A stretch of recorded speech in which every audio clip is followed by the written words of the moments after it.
I'm sorry, growing one gym is easy. It just is. Like we have 8, 10, 15 clients that probably like non-guru clients in our agency that are probably running gyms and businesses that would make those gurus blush. It's not hard to grow one business. Now it is hard to grow multiple locations. It takes skill, it takes leadership, it takes more than just getting lucky in one market. Because welcome to the Build Your Gympire show presented by Gym Member Machine. This is a spot for you to hear what's working now from real gym owners that are doing it every single day. Here's the deal, guys. I selfishly wanted to create the podcast that I wanted when I was a wee little lad starting my gym in 2011, 2012, whatever it was. It's just that I wanted to see the stuff that I needed when I was growing up in the industry. And for the most part, when I look around now, you guys may agree or disagree, but when I look around now, most of what I see is the same outdated stuff from like 3, 5, 10 years ago. And if we take an honest look at like the guru, the coaching, the marketing space, et cetera, right now, yeah, I think there's some people doing some awesome work. Shout out to Mark Fisher, Business for Unicorns. Like they do great stuff. Totally go follow them. But for the most part, I see basically people fall into 3 categories. Maybe there's some people in the online coaching space, but for the most part, I see people in 3 categories. Basically, you've got the mama's basement idiots that are promising you 824 members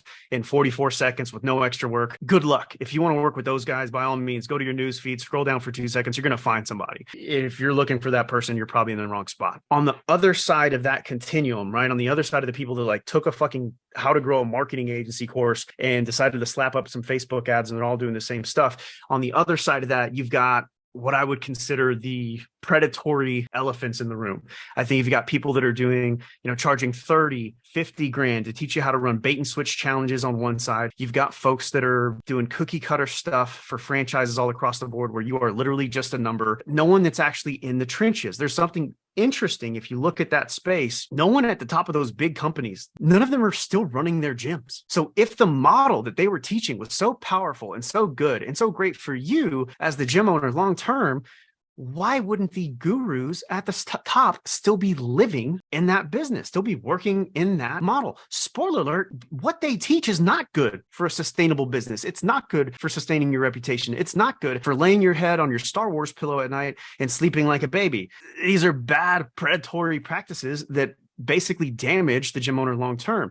And you said, the reality is most of these companies don't care if it's a predatory, unsustainable, basically bad practice to run your gym with because they collect their 30, 40, 50 grand on the front end. They're typically going to get you to try to finance that offer so they get their nice little paid in full. And then if nothing works out for you, if your gym closes, it doesn't matter. They got their 50 grand, right? That's category number 2. And then category 3, kind of in the middle of these guys, you've got the murky middle. You've got the folks that maybe they grew one okay gym. Maybe it was a pretty good business back in the day, 5, 10 years ago, whatever it is. The gyms are typically eating shit now, and they're giving you the same information. They're teaching the same stuff that was probably outdated 5 years ago. As a gym owner, you have the opportunity to get your information from mama's basement folks, from folks that are teaching you stuff that honestly is probably not a great idea for the long term. And then maybe some people that grew one business and now like put on their guru hat and they're maybe teaching some stuff. I'm sorry, growing one gym is easy. It just is. Like we have 8, 10, 15 clients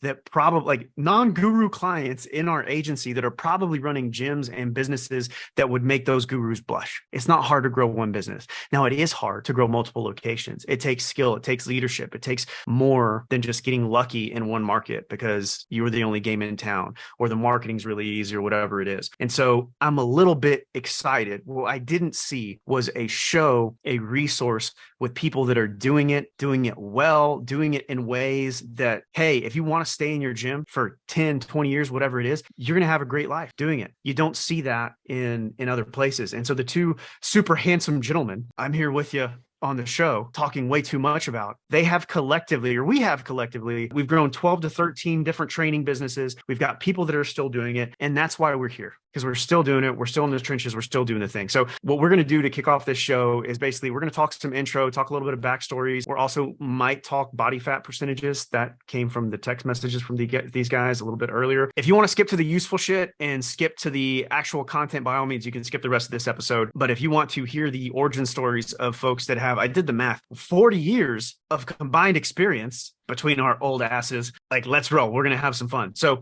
full disclosure, I'm the tiniest sausage in the room here. I'm the little bitch in the room when it comes to the gym and training business. I'm going to get to my story in just a second. But the guys that you see on this show, they've both been in business since 2011. I actually met Connor as a college senior on spring break. I was the college senior, and like 2011, I think we went to a seminar way back in the day and learned some shit. And I like to think that we've been buddies ever since. Connor has tried to lose and block my number multiple times, so I don't know if he would agree to that. But these guys have been in business a long time. I've been training people a little bit longer than when they started their gyms. So collectively, we got like 40 years of experience. They have grown. They're on track to hit 8 figures in training sales. Training. This is not guru stuff. There's no, oh yeah, I've grown multiple 7-figure businesses. And they're all the bullshit guru things that you had to shut down because you didn't take care of people. These guys have they're both on track to hit 8 figures in training sales over the next 12 months. By the way, that is 8 figures a piece. So 20 mil collectively between the two of them. They both started in tiny little warehouses. Book idea, warehouse to the penthouse. Build your gympire, huh? I mean, there's something there. But they both started in tiny little facilities. I've seen them grow. Mark, I think I met when he was at one location, still in the tiny little facility. And Connor, met him when he was in tiny little Flahives. What is it? Athlete and sports performance trainer, whatever it was, fast, tiny little warehouse. I still remember the stalking the pictures of you. Like, these guys are probably the best gym owners that you've never heard of, realistically. Like, I don't know if there is a better room, better set of minds, if you will, to learn from in the training gym industry than these two guys that I have the pleasure of sharing the mic with today. So they're absolutely kind of titans, best kept secrets, if you will, of the gym industry. And yeah, I can't wait to learn more from you guys. I know I hit some story stuff. Connor, what did I miss? Like, hit me with some of the story stuff. Like, talk to us about your origins. Dude, that got me going, man. That got me going. Honestly, I think that covers quite a bit. I mean, like you said, we started back in 2011. I feel like my origin story is so similar to so many of the gym owners like that started back. I think it's different now, but I feel like that little like 2009 to 2012 little era, it started off as like everyone, you know, the warehouse space was like, you need to get the warehouse space with the high ceilings and all that stuff, you know, training athletes. And that's where I definitely started. You know, I played college football. I came back to where I grew up at, and the easiest transition was to go back to my high school and say, hey, you know, let me take over your weight room and all that stuff. And let's start training athletes. Let's start training football players, because that's what I knew.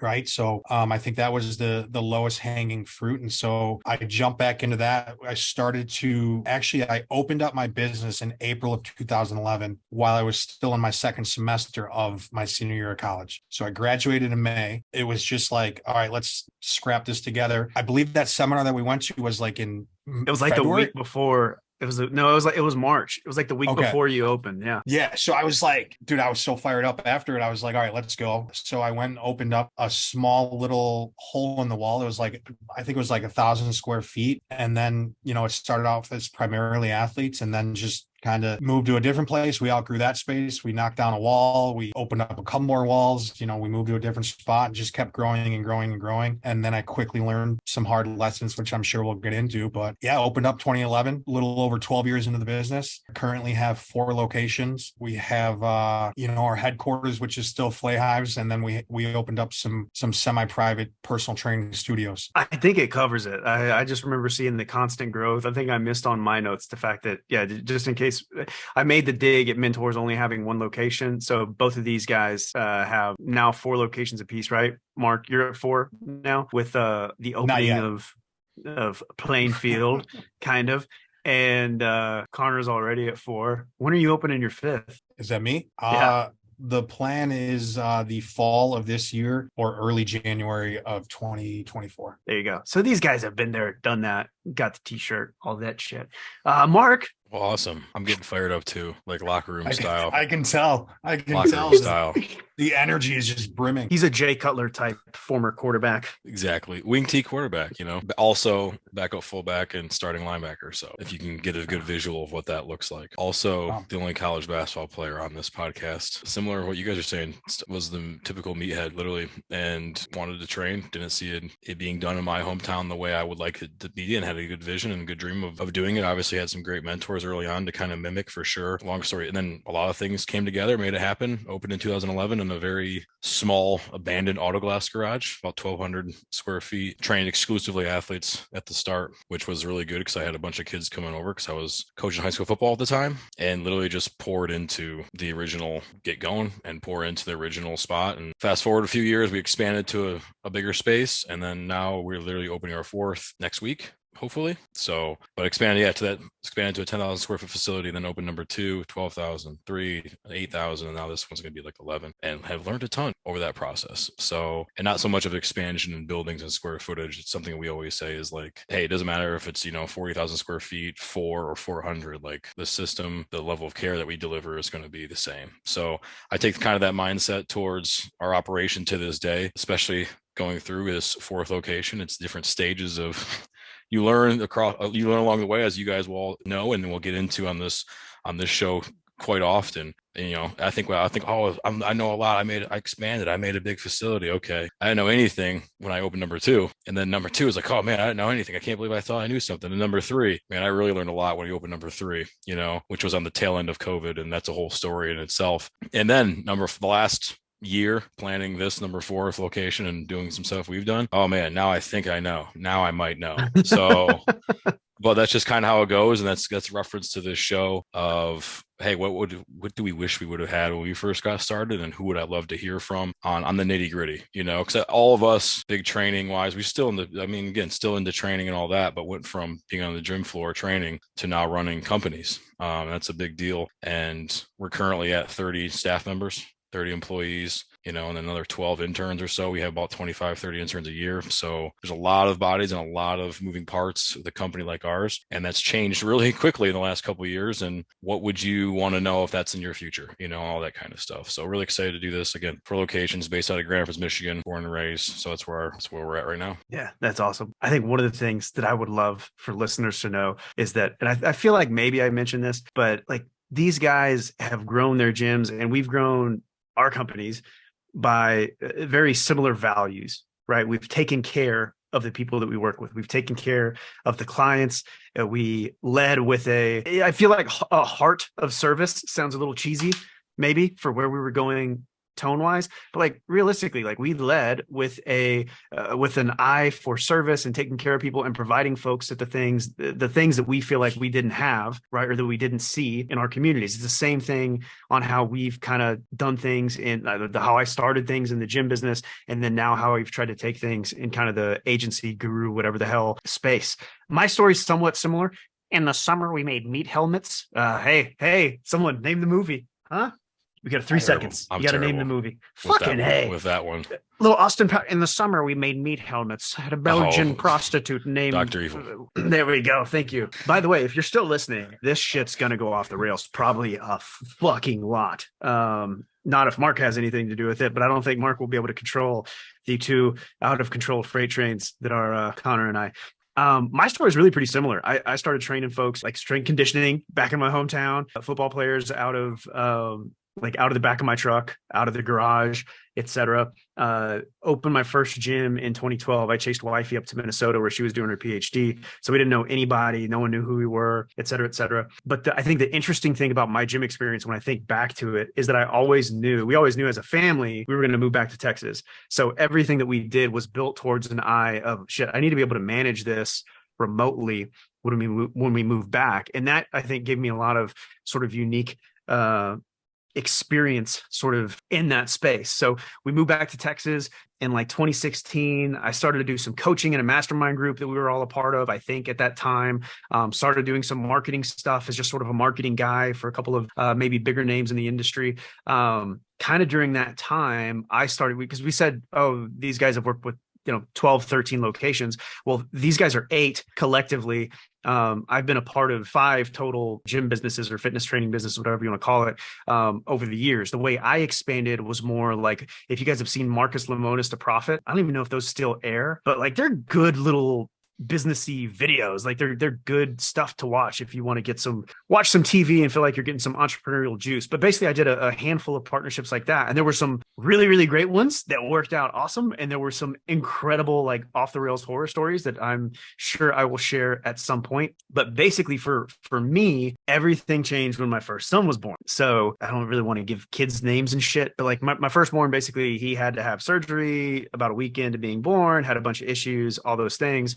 And so like during that first year of him being alive, the ownership of that mastermind group changed. And that like led to a split and a breakup in there. On the gym side, it became super clear that in my first gym in Minnesota, like I was not going to fly up to fix things if the shit hit the fan in that facility. Like I wasn't going to go live there for 3 months and restaff and do whatever I needed to do on that front. And then basically like that switched everything. So I had that in combination with basically buddies, like people like you guys that I sort of grew up in the industry with, that were coming to me being screwed over by other masterminds, mentorship companies. That was kind of the beginning of the fake free bait and switch thing. So people were saying, oh my gosh, I dropped 16K on this like bait and switch stuff and my business is basically dying. GR, you need to help me. My focus basically switched to living in this space. I feel like the market was saying, hey, JR, like you kind of need to do this shit and you're not going to fly to any of your gyms to fix those things in person. So maybe you should focus here. And that's what we've done. I've been trying like hell to kind of fix what I see as issues, what's wrong with the guru mentorship, whatever the hell agency space. And statistically, you guys didn't do, Mark, you said 60 degrees of shoulder flexion on our notes. I feel like we didn't hit all of our notes there because I was going to make a knee flexion joke because daddy needs knee surgery. But basically in terms of stats, I had like mid 7 figures of just like fitness gym sales. I'm not counting any of the guru company stuff because you're not listening to grow a guru company. You're listening to grow your gympire. And mid 7 figures fitness sales over the years. Still have active ownership in a fitness company today. I've got over 1,000 gym owners. I did some math, over 1,000 gym owners coached in either a group or one-on-one setting over the years of doing coaching in this space. So I've seen stuff from, you name a gym business model, a training gym model. I've probably tried to help somebody through that journey.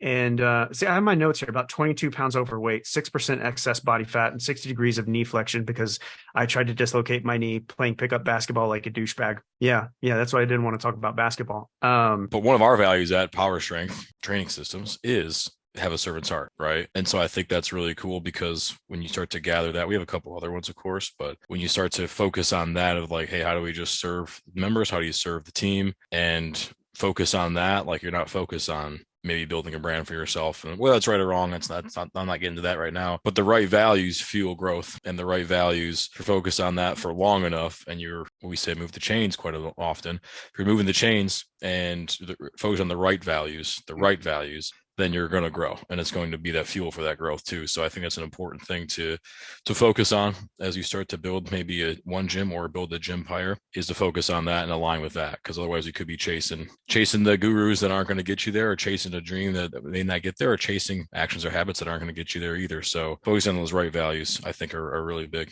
Connor, any more fun? I agree. What's so cool is that I think that is the foundation of where we see so eye to eye among the three of us. But talk about how different we could be with the direction and the paths that we went, and just, getting into the nitty gritty of the gym business. Our models are so different, and we're all finding success in building those models and scaling to multiple locations with some of those systems and processes. But it all falls back to how we started out with the foundation that we had, with the values that we had, and keeping those at the forefront. Mark said that his one of his values at Power Strength is servants. Ours is treat people as guests. So, I mean, just a different way of looking at it, different way of thinking about it. And as you listen to this podcast, you'll see Mark and I are so much alike in a lot of ways, and probably the exact opposite in a lot of ways. But I think having that at the forefront is one of the reasons for our success in scaling some of the businesses that we're in. So honestly, like, I'm excited to speak on this. I'm excited